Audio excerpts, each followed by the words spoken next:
Well, yes, I've been given the opportunity to do Song of Solomon. I haven't done a few books now, so I get back into the swing of things here. But we now begin our study of, is this hooked up, Jeremy? Yeah, it's hooked up. Is it? Of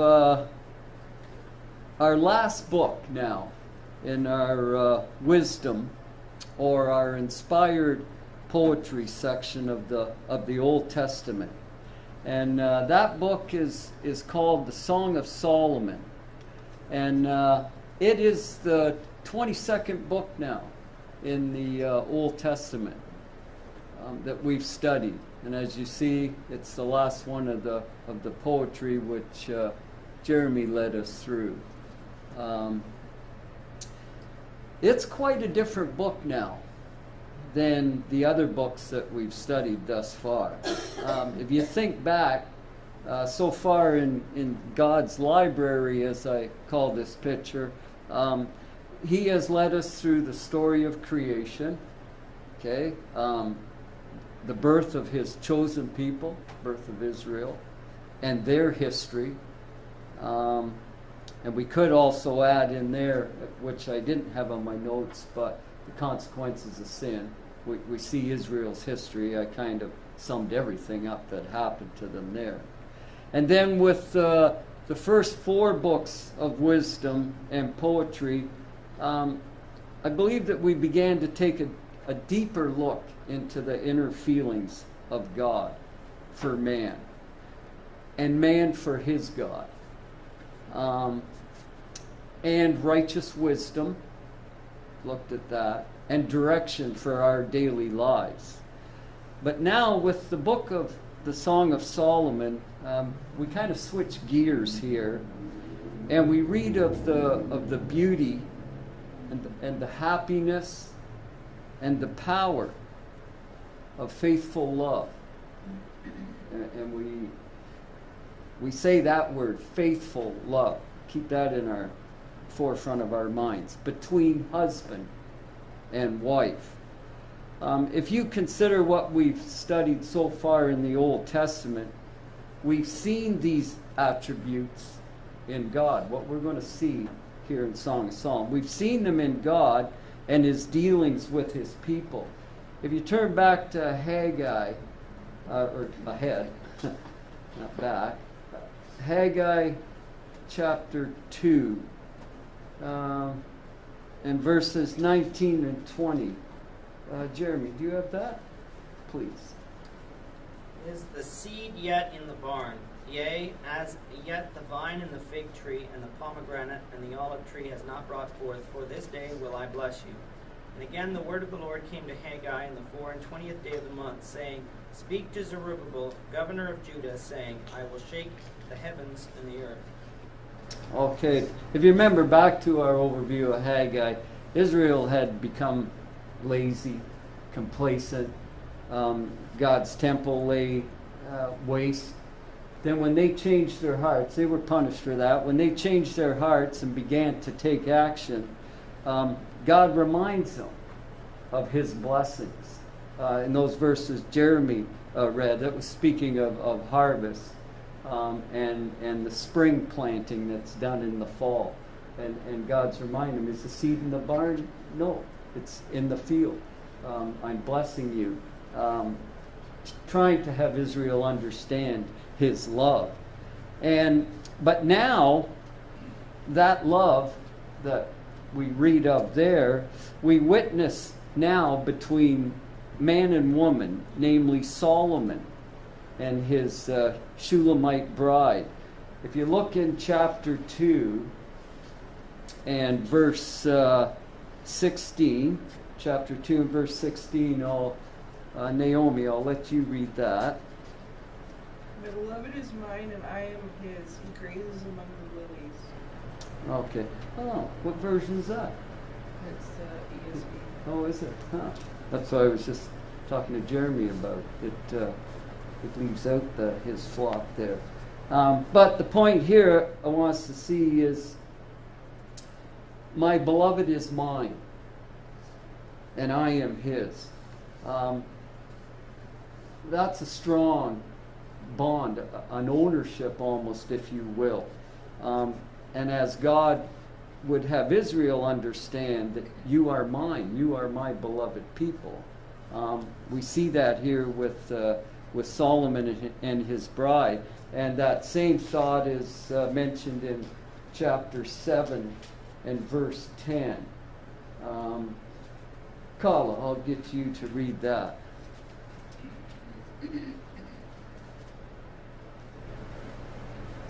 Please, chapter 7, verse 10. I am my beloved's, and his desire is for me. Okay. We see the union of love here, don't we? I am yours, and your desire is for me. We move here into a deeper thought here of marriage. In chapter 8, verses 6 and 7,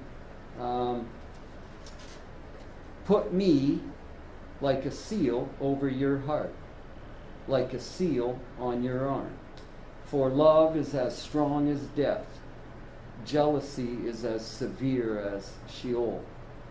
Its flashes are flashes of fire, the very flame of the Lord. Many waters cannot quench love, nor will rivers overflow it. If a man were to give all the riches of his house for love, it would be utterly despised. We just see there, and we'll talk about this thought a little later on. I'm trying not to jump ahead in a lot of points. But we'll just say for now that this book is not one that is overly studied. And Dave here now, I move on to this thought. Dave makes no mention here, as he has in most of his other lessons, of the Jewish traditions for this book. Usually he always made mention of that. So I dug into their ancient thoughts and discovered some interesting points about this book. According to Hebrew phraseology, Song of Songs, which this is another title for this book, means the most inquisitive song. The Jewish midrash, midrash is a form of rabbi literature, rabbinic literature, sort of, if you will. And that literature calls it the most praiseworthy, the most excellent, and the most highly treasured among songs. And yet, here's an interesting point. The Jews forbade it to be read by any until they were 30 years of age. And when we think of that, it shouldn't really surprise us, should it? In our preschool children's classes, the little kids, do we teach them of Jael and Sisera? Remember the commander of Jabin's army, the story which involved the mallet and the wooden tent peg? Do we begin teaching them of that? No. We begin with stories that portray faithful valor, and then we lead them into the consequences of sin against God, don't we? And so it is with marital love, okay, and marital faithfulness. We first begin with moral lessons on dating. We hear that many times from the pulpit to our young people. And lessons on searching for a mate, what you should look for. Mike touched on that, I thought, in a couple of his lessons. And then we speak to them of duties and joys, and the joys and the challenges of marriage when they're ready for that. And so it is with this book. And that was the idea of the Jews. A book like this read too early won't be useful at all. Would mislead, and who knows well, we know how the devil plays on our minds. So the thought is there is a place for it, and a time for it. But the songs of joys. Oh, Jeremy? No, no. Oh, okay. I had a couple other thoughts, but I'm trying to fit them into all our some of our questions here. Songs of joy. Think about that. Songs of joys and excellence are a part of the Bible, aren't they? We think about it. I looked into that thought a little bit, and maybe I'll touch on that right here. Or should I hang on to that? Maybe I'll just leave it there. That the fact that we read of songs of joys and excellence in the Bible, and I'll put that in the next question here. Moses and Israel, just quickly, sang at the Red Sea, didn't they? Moses spoke words of a song. We're not said that he sang it.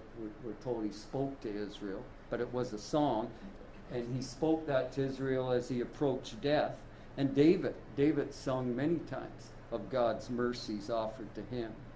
And so here we begin our overview of the Song of Solomon, of Solomon's song.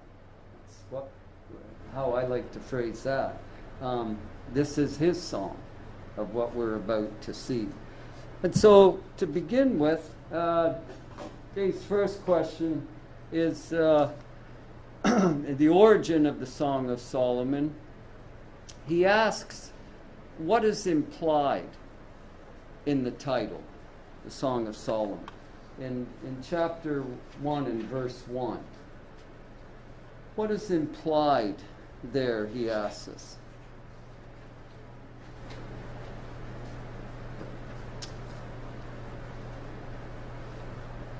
Or what do we understand of that verse? Sometimes Dave's questions throw me, but what are we told then in verse 1? It's a simple thought.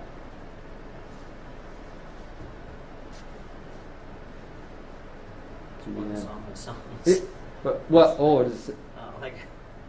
Okay, songs. Is there? Like as far as I might have the first time I saw it, thought it was a song above all songs.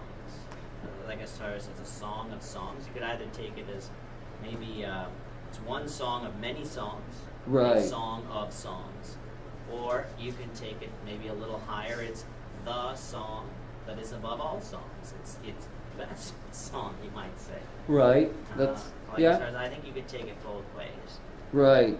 Well, that's the way I took it. Remember, well, who's it tell us the song? Whose song is it? It's Solomon's, right. And what is 1 Kings 4 and verse 32?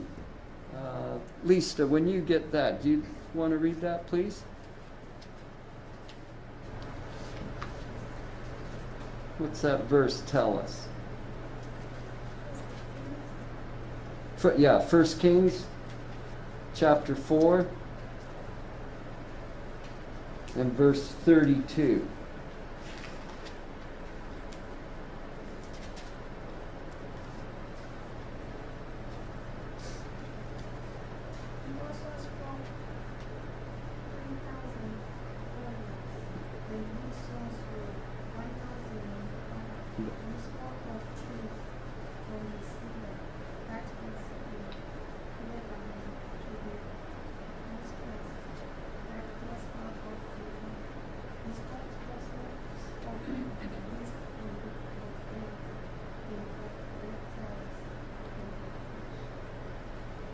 Okay, well, verse 32 says that Solomon composed over 1,000 songs. I can't write a poem. Trying to put words together. I know Jeremy's uncle, Brian, I read some of Brian's poetry, and you visualize what he's He wants you to visualize. He has the ability to paint a picture through his words, which I don't have, and a lot of us don't have. But remember, it shouldn't surprise us. Solomon, people came from nations all around to speak with Solomon. Solomon had wisdom, had the ability to write, to paint these pictures. And so it shouldn't surprise us that he's able to do this. And as Jeremy said, the title, Song of Songs, or the finest of all songs. This, Solomon considered this the finest that he'd ever written. And so the title, it's a book full of symbols and images, okay? And it's a book that requires maturity to read. It requires spiritual discernment to appreciate and to enjoy. And those are all from God, those thoughts. Jeremy? I'm reminded of what said in Peter. I forget the exact verse, but it says, God gives us all things pertaining to life and godliness. And this is part of life. It's not a part of life that we just openly talk about, because it is private. But it is part of life, and God gives us instruction on that. And for the married, we understand, we deal with husbands love your wives, and wives respect your husbands. But 1 Corinthians 7, the first few verses, deals with the physical relationship of a man and a wife. And there needs to sometimes be instruction as to how the husband is to treat his wife and how the wife is to treat her husband. To give no instruction on that would leave us in the dark. And so, yes, this is a book that sometimes makes us uncomfortable because we don't talk about those things. But it shouldn't if we take it under what its intention is. Right. It's not as you said before, it's not a book. It might be filled with vivid images, but it's not a book to produce lust. No. And it taken properly, it really is a love song of how the husband is to treat his wife and how the wife and husband relationship should work. Right, exactly. Tammy and I were talking about it coming down here, of a lot of the imagery, the poetry, doesn't mean a lot to us unless we study it. You know, we were thinking of those from China. If they're trying to display a picture of Beijing on a Saturday afternoon at a shopping market, to them it would mean something. They've seen it, they've witnessed it personally. To me, by them telling me the story, they could draw me into it, but I would still have to put a lot of thought and study into it to see that. And a lot in Song of Solomon, the way they describe their love by nature, things you see in the heavens, those we have to think about. But the Bible is about marriage. Okay, I don't know who the writer was, but I had dug up some stuff that he had written down, given us some thought. Not only is marriage pure and joyful at the beginning and the end of the story, but marriage needs redeeming all the way. And when Tammy and I were talking about it, I said, there's how this can be of value to us is there is things that we read in the Song of Solomon that embarrass me in the way that sometimes I treat you when I'm grumpy. And I think, and that is not what God intended. Those verses we read, my beloved is mine. That's speaking of ownership, of value. It is not yours. It is not someone else's. It's mine. And thus with her. And some of what Jeremy had said there, some of the verses, yes, I passed over. And the reason my feeling is for that is because those verses belong to husband and wife. Okay? And they belong in your home. And for you to grasp what is being said there. And that way we can be discreet in what we say. Jim? You made a very controversial statement just there. It's not controversial from a biblical standpoint, but from a societal standpoint today of ownership.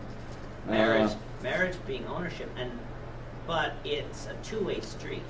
It's not a one-way street where the husband owns the wife. That's what many people think the Bible teaches. Right. The husband owns the wife. No, the wife owns the husband too. Right. They own each other, and that's why adultery is so terrible. Right. Is because you have taken something that is not yours, or someone that is not yours. Right. And you basically it's theft. But on a personal level rather than a material level, and it's when we think of marriage two becoming one, they really should become one, not two people living together and maybe forming a physical relationship. They should be one, and that requires work on both sides. Because we are individual people, and the longer we're single, the more used we are, more used to the things.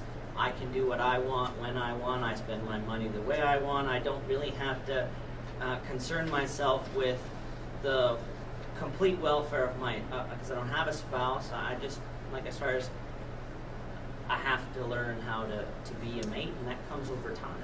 Right. But ownership, as you were saying, the husband owns the wife owns the husband. That's controversial, but it's God's way. Right. Oh yeah, well that phrase, that's why I'm not a poet.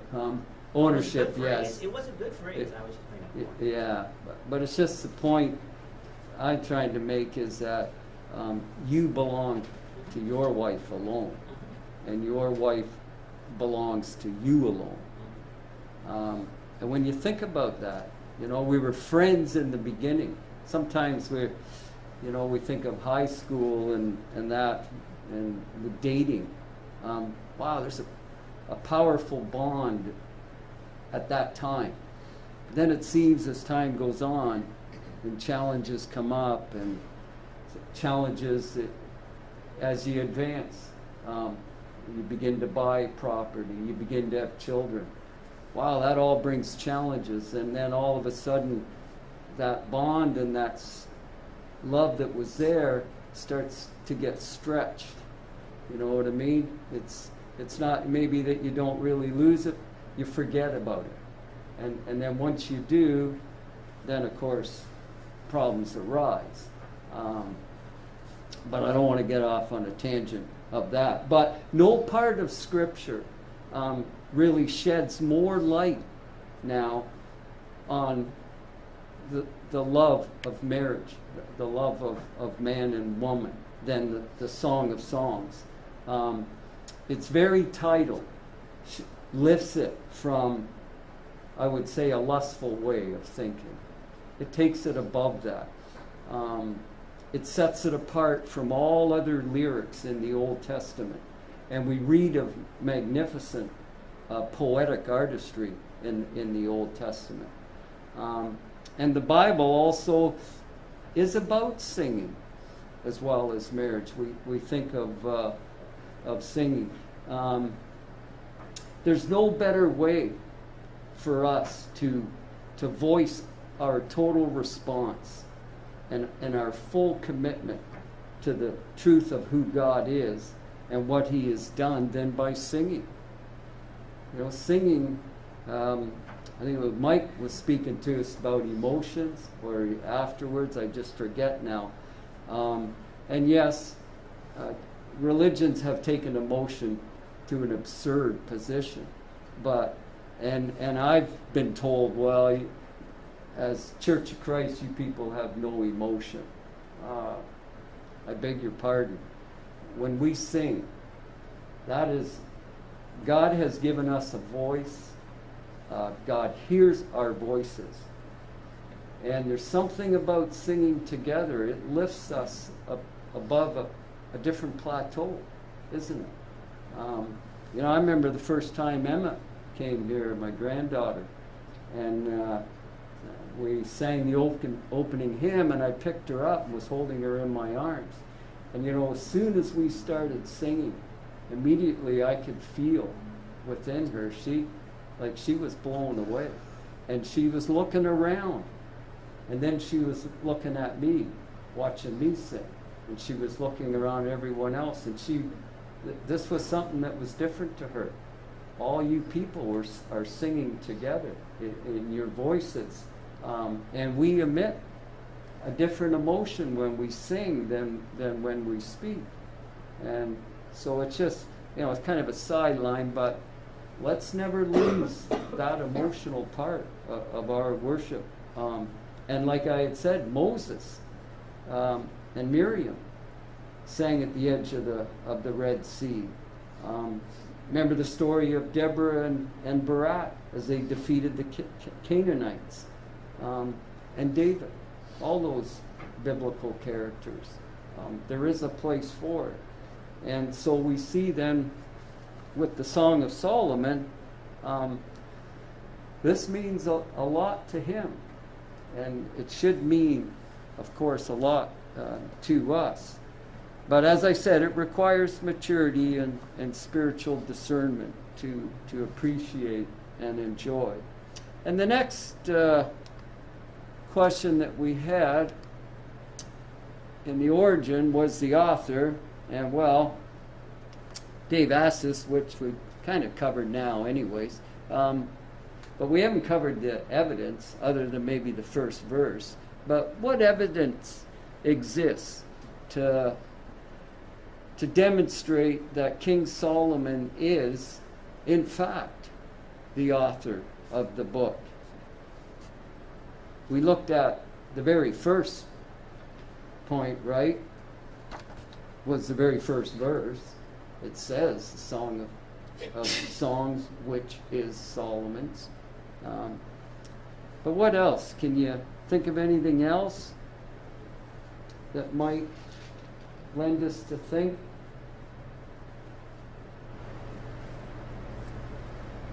But I think chapter 8, verse 11 Eight. talks of Solomon having vineyards. We'd read about that before. Right. And Solomon must have 1,000, and those that keep the fruit of 200. You dwell in the gardens, and like I said, we know Solomon from Proverbs and Ecclesiastes was a man of great wealth, he built vineyards, and he did all of those things. So another internal evidence speaks of Solomon himself, but speaks of things that we know about Solomon. Right. As Jeremy said, the writer and Solomon, they understood and they had a great knowledge of the natural world. Chapter 1 and verse 14. Sandra, do you want to read that one, please? You got it? Song of Solomon, chapter 1, verse 14. My beloved is unto me as a cluster of campfire in vineyards of shadow. Okay. Now there was a verse that I had spoke of earlier of understanding. The word there, the King James, I think it is, uses campfire. Campfire. And then the American Standard, which if you remember Kerry Keenan said was the best version, it calls it the henna. The name by which the plant was known to the Greeks and Romans. They knew that plant as that. And that plant, so the comparison is made here.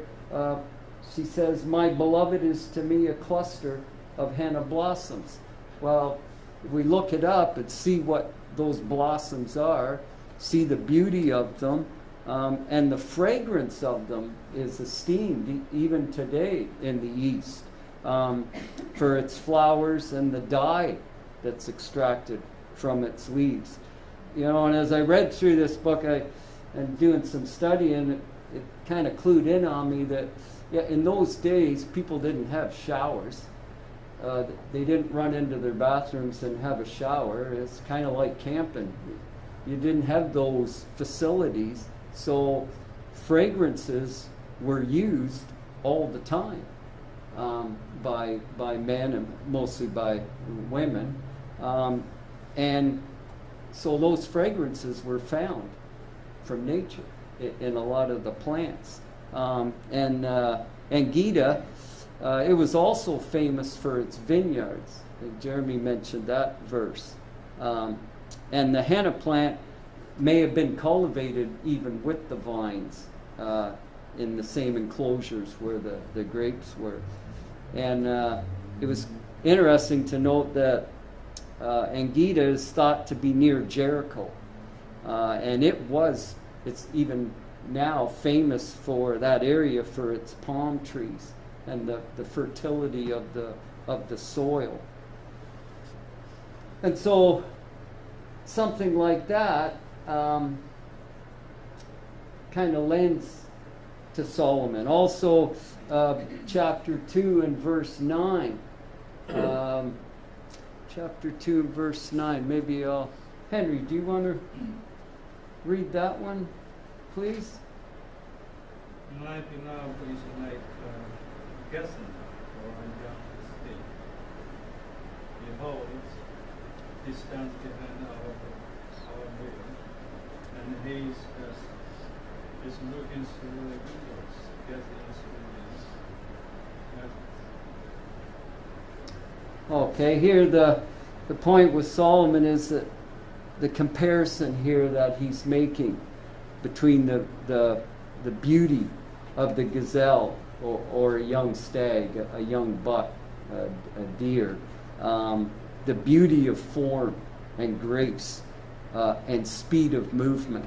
And again, when we read this, if you've always lived in the city, you don't view the beauty of that. That takes thought and study. But we see in those days something like that would be commonplace. Sometimes I realize how blessed I've been of always being on the farm, and some of the things I've witnessed in the wildlife have blown me away. And I often think of those when I'm comparing something else. That thought comes to my mind. And I think that's what we see here a lot in the book of Solomon. We read there in verse 13 and 17 of chapter 2, I think. Fig trees, right?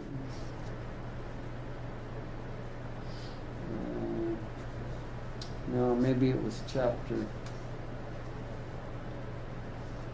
I forget now. But it's just the idea. It's of the imageries that are painted here. We see in chapter 1 and 6. I think that was the verse I made up. Oh yes, okay. You got messed up there. Chapter 1 and verse 6. Do not stare at me, because I am swarthy, for the sun has burned me. My mother's sons were angry with me. They made me caretaker of the vineyards, but I have not taken care of my own vineyard. That's another verse that takes some time to understand. His bride, she's always worked outside. And some of the commentaries think she may have been from Egypt, from the south. I don't know. But what I find in here is that, yes, she's worked outside all the time. her brothers have put a workload on her that they wouldn't do, and she's stuck out in the vineyards working with no time to look after herself. And so she's become toughened, if you will, from the weather, from the sun. And again, it's just the imagery that we see painted through with words. But Solomon definitely had an abundant knowledge of nature. And the numerous mentions of, as Jeremy had said, of the royal luxury, the costly imports, lends to Solomon's expertise. He had everything he wanted. Treasures from India and China, if you will, back then. He had it all. Was able to buy them. And knowledge was at his disposal. He's mentions there of a mare from among Pharaoh's chariots. So he was affiliated with that. And that seems to lend to Solomon's possessions. He had all those things. So all those verses kind of lead us to demonstrate that Solomon was, in fact, the author. Well, we'll move on to the date then. This is about the shortest section in our date. We've concluded then from the evidences given that Solomon wrote the book. His reign began in 971 BC, and it ended in 931 BC. So we conclude that the book was written within this time. And also another point that can be made is that it was written prior to the division of the kingdom, when Israel and Judah separated, because it seems all through the book, it seems that there's always favorable mention of cities in the southern and the northern kingdoms of Israel. It speaks of them as being one and unified at that time. So that's kind of a thought that lends to this period of 971 to 931. Well, our next section, maybe the first bell just went, so it's not really a lot of time. But then next week, then we'll begin with the purpose of Song of Solomon. The historical purpose is what we'll look at.